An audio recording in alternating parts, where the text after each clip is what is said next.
अब स्टडी कर रहे हैं आर्गुमेंट, एम्पलीट्यूड और सिंपल वर्ड्स में बोले तो एंगल। आपके पास कोई कॉम्प्लेक्स नंबर है 2+3 आयोडा। इसका आपने रियल पार्ट, इमेजिनरी पार्ट लिखा और उससे फिर आपने कोऑर्डिनेट बनाए। इन कोऑर्डिनेट्स को जब आप ग्राफ पर प्लॉट करते हैं तो आपको कुछ इस तरीके से रिप्रेजेंटेशन दिखाई देगा। ये रहा 2,3। बेटा अभी जो आपको ग्राफ दिख रहा है ना, इस ग्राफ में आपको जो एक्सिस दिख रहे हैं इनका नाम रियल एक्सिस और इमेजिनरी एक्सिस है। जब हम कोऑर्डिनेट ज्योमेट्री पढ़ते हैं उसमें पॉइंट्स प्लॉट करते हैं तो उस समय उस ग्राफ पे एक्स और वाई एक्सिस होते हैं, उसका नाम होता है कार्टेशियन प्लेन। अभी यहां इस ग्राफ पे रियल एक्सिस, इमेजिनरी एक्सिस है और एक कॉम्प्लेक्स नंबर को यहां रिप्रेजेंट किया जा रहा है, तो इसका नाम है कॉम्प्लेक्स प्लेन। क्या नाम है बेटा? Complex plane. दूसरा इसका नाम है ARGAND, Argand plane. Okay. Third name is Gaussian plane, GAUSSIAN। तीन नाम है इस रिप्रेजेंटेशन के, इस ग्राफ के, जिस ग्राफ पे आपने कॉम्प्लेक्स नंबर को शो किया है। अब मुझे आपसे इसकी बात करनी है, ये क्या है? जब ये पॉइंट जहां पे आपका कॉम्प्लेक्स नंबर आप शो कर रहे हो, रिप्रेजेंट कर रहे हो, उसको ओरिजिन से हम मिला देते हैं। ये जो लाइन है, इस लाइन ने एक्स एक्सिस से, सॉरी रियल एक्सिस से, not x axis, real axis से यहां कितना एंगल बनाया? इस एंगल को बोलते हैं argument of Z, amplitude of Z. या बच्चे हमें स्टडी करना है प्रिंसिपल आर्गुमेंट और एम्पलीट्यूड। प्रिंसिपल आर्गुमेंट डिपेंड करता है position of Z in complex plane.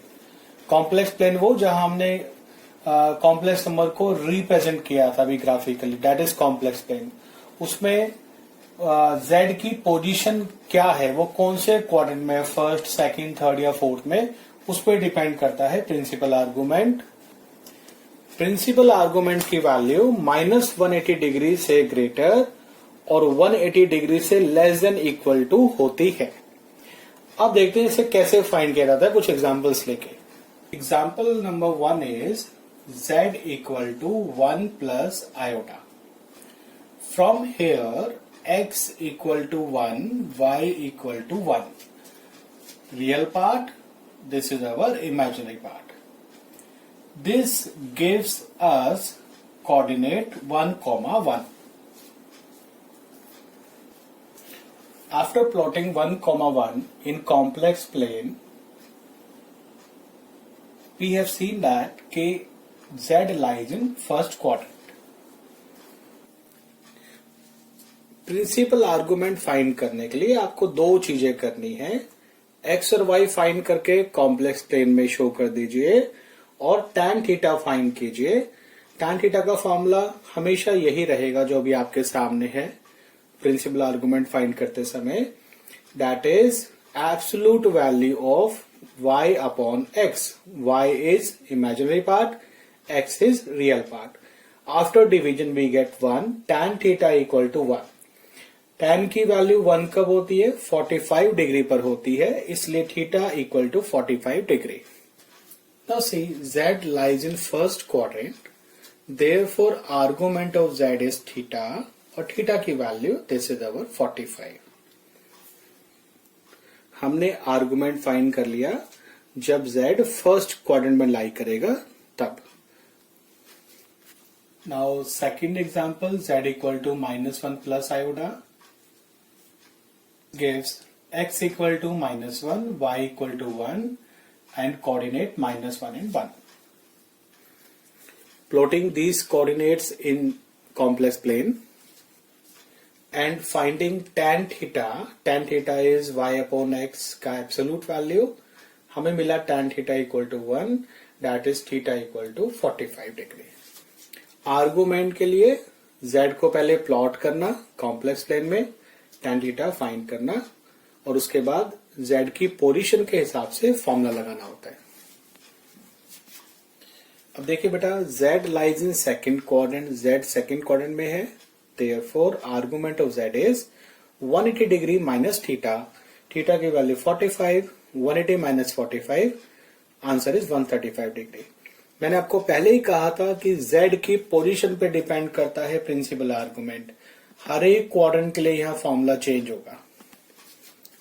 Now बेटा third example, z equal to -1 minus iota. Finding x and y, real part, imaginary part, coordinate, plotting coordinates in complex plane. यहां z हमारा third quadrant में है। Now finding tan theta, y upon x का absolute value, y upon x, result is 1, tan theta equal to 1, theta equal to 45 degree. तो बच्चे यहाँ ऐसा मत सोचना कि हमेशा थीटा 45 डिग्री ही आएगा। मैं ऐसा एग्जाम्पल ले रहा हूँ, ये x और y की वैल्यूज ऐसी है कि डिवाइड होके 1 आ रहा है और थीटा 45 डिग्री आ रहा है। बच्चे मेरा जो एग्जाम्पल्स लेने का मेरा जो सोच है वो ये है कि सिर्फ z की पोजीशंस अलग अलग क्वाड्रेंट में आपको शो करना, ठीक है। ये फिक्स नहीं है बेटा कि 45 ही आएगा। ना देखिए बेटा, z lies in third quadrant, तो argument of z formula change हो गया है, -180 डिग्री प्लस थीटा, थीटा की वैल्यू यहां से हमने पुट किया, रिजल्ट आया -135 degree. Now in this fourth example, x1 y-1 coordinate, plotting of coordinate in complex plane, z fourth quadrant में आ रहा है, tan थीटा की वैल्यू y अपॉन x के absolute value -1/1, result is 1, theta is 45 degree, क्योंकि tan की value 145 पे होती है। अब z lies in fourth quadrant, therefore argument of z is minus theta minus 45 degree. अब हम इसको सम अप करते हैं। फॉर्मूला हमें कैसे याद रहे, मैं लिख के दिखाता हूं, क्वाड्रेंट याद रखिएगा। नाउ सी, मैंने चारों क्वाड्रेंट्स के फॉर्मूले को एक ही सिस्टम में आपको शो किया है। z अगर फर्स्ट क्वाड्रेंट में है, आर्गुमेंट थीटा होगा, सेकंड क्वाड्रेंट में है z, आर्गुमेंट 180 माइनस थीटा होगा, थर्ड क्वाड्रेंट के लिए -180 डिग्री प्लस थीटा, फोर्थ के लिए माइनस थीटा, एंड थीटा की वैल्यू फाइंड होगी tan theta equal to y upon x का मॉडुलस, और tan theta equal to imaginary part upon real part. Got it. इसके अलावा क्या हो सकता है बेटा कि हमारा z कोई भी एक एक्सिस के ऊपर लाई कर सकता है। अगर z पॉजिटिव रियल एक्सिस के ऊपर लाई करता है तो आर्गुमेंट 0, अगर इमेजिनरी एक्सिस पॉजिटिव पे लाई करता है आर्गुमेंट 90 डिग्री, या एंगल भी 90 ही बनेगा, और इस नेगेटिव रियल एक्सिस पे अगर लाई करता है z तो आर्गुमेंट 180 डिग्री, और अगर यहां लाई करता है नेगेटिव इमेजिनरी एक्सिस पर तो आर्गुमेंट होगा माइनस का 90 डिग्री। बेटा देखिए, मैंने कुछ एग्जांपल्स दिए हैं आपको आर्गुमेंट समझाने के लिए। अगर हमारा z पॉजिटिव रियल नंबर है तो वो कौन सी एक्सिस पर होगा, वो रियल एक्सिस पर होगा कहीं ना कहीं, तो आर्गुमेंट 0।